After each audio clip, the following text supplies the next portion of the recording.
We have, as you know, in this country, a very large expenditure of governmental funds on higher education in the form of state universities, which are financed out of state or maybe city or local groups, also in the form of federal subsidies to higher education, directly to the institutions, and indirectly to students in the form of subsidized loans of various kinds, grants, also grants without condition. And the question I want to raise is whether those higher education expenditures are a justifiable activity of government and what their consequences are, whether they really are a desirable element of a welfare state. I may say my own view has always been very simply that they are not, the reason being that in the main the benefits go to the individuals who get the higher schooling, the students on the one hand, that those students tend to be in the middle or upper income groups. Either their parents are from that group or they themselves will be in that group when they get out, whereas the funds come from people all over, so that you have a case in which you are imposing taxes on relatively low income people to confer very large benefits on upper income people. I agree that I think the subsidies are regressive and that the wrong people are paying for it. On the other hand, I think there are some sectors of the world which economics should stay out of and which private interests should stay out of. And I think education is one.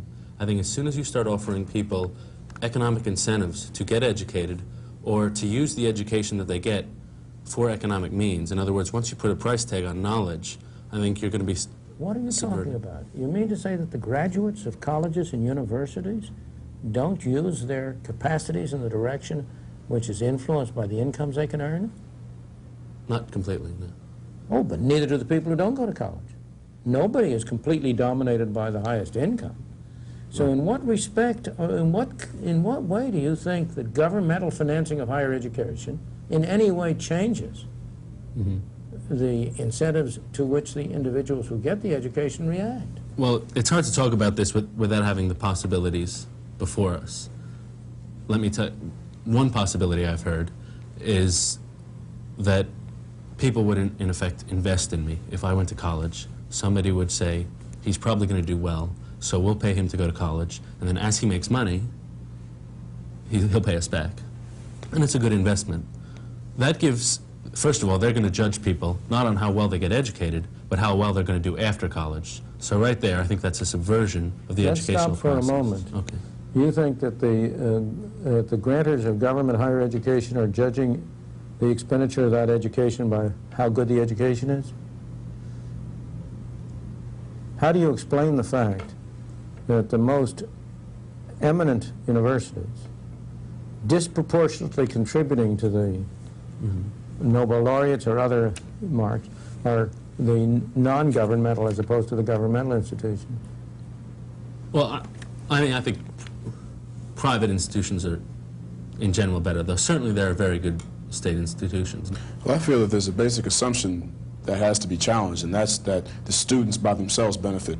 If you believe that society places education as a goal worthy of attainment, and that by having a more educated society, society will benefit, then I feel that no one is losing out by having an individual going to a university and becoming a professional. Let me ask you a question.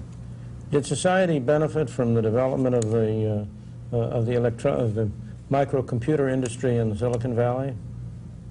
I feel that every step Did society- taken forward, society does benefit Did from. society benefit from that? I'm not familiar with that one example. Well, did society benefit from Henry Ford's introduction of the Model T Ford? Yes, I think it did. Should the society therefore have subsidized Henry Ford to produce a Model T? Subsidy, see, that issue is not really relevant to the Why issue not? at hand. This is a subsidy. But if you use the example of education, sticking with higher education, the assumption has been made that there are a group of people who are giving and are not receiving in return. I think that is false, because although there are a group of individuals who are poor, and they may be taxed, and these taxes go towards financing someone's education, they are not losing out, because society is benefited by having But a that's core my of whole people point. who indeed do attain education. Excuse me, that's my whole point. Society was benefited by Henry Ford's producing it. The poor people you're talking about benefited by Henry Ford's doing it. And yet you do not believe that government should have used compulsory taxation to generate that benefit. Where's the difference? If it had to get the Henry Ford's achievements, if it had to get to in those states, then I think, those sure, well, let's go back. Let's look at the evidence. Okay. If you look at collectivist states like Russia, China, they are states which use the same means for getting the Henry Fords that they use to finance higher education. And what kind of Henry Fords do they get? But I want to stick to this component of the welfare state, higher education. How do you justify using tax funds? Do you suppose, let's suppose you did not have any tax funds. Would there be institutions of higher education? Yes, there would be, but you would have a different brand of people going there. How do you know? The ones who would benefit would be those who are wealthy and can afford it. As it stands now, in America, which is the greatest thing about America in my mind, you can go to a college and go to an institution of higher learning without having to worry about finances because there are means available. You are a very young man, Gary. Historically in the United States, people of every income class have been able to get through college and universities, whatever the income of their parents. Now, are you saying there's equal access? No, I didn't say there's equal access. There are many respects in which people are not equal. And this is no different from others. The opportunity for a person to set up in a business is not independent of the wealth of his parents. It doesn't follow from that the government ought to set everybody up in business. What I'm trying to argue is that, as a matter of fact, historically, it has been possible. I speak personally. I come from a family, my parents never had an income which would have qualified for the poverty level by modern standards. And I've worked my way through college, and hundreds and thousands and millions of other people did the same thing.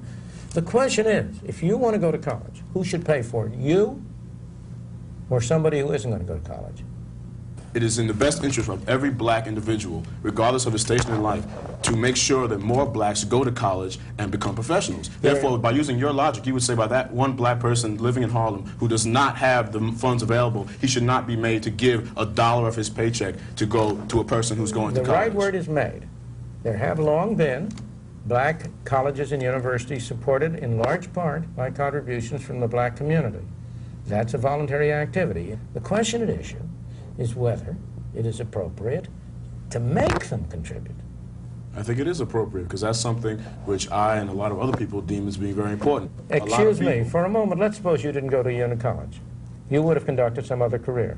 You might have made even more money in that other career. I may not be as influential. That's the key. But you might have made more money in that. You might have had more funds to put back. You might have been more influential. Oh. The question is, why should I subsidize you in going to college, but not subsidize you for a moment in setting up a business? As I stated, it depends on the goal of society.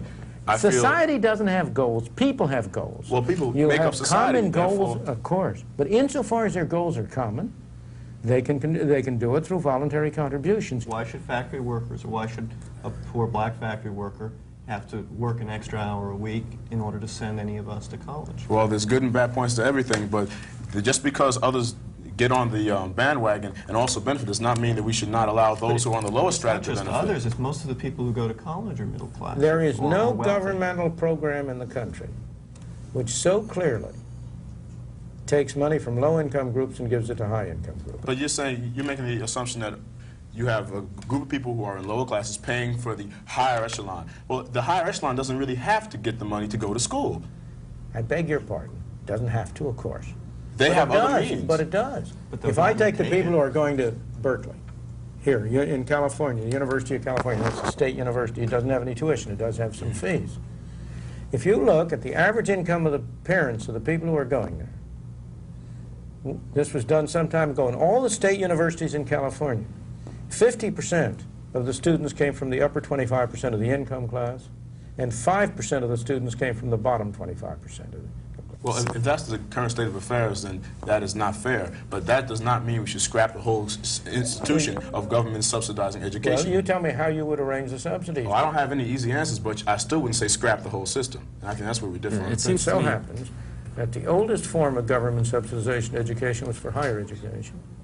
And it is inherent in higher education that it will, in fact, be regressive. But now, look, here you are defending, two of you at least, defending these the welfare state payments to students going to institutions of higher education. Do you feel the same way about welfare for business?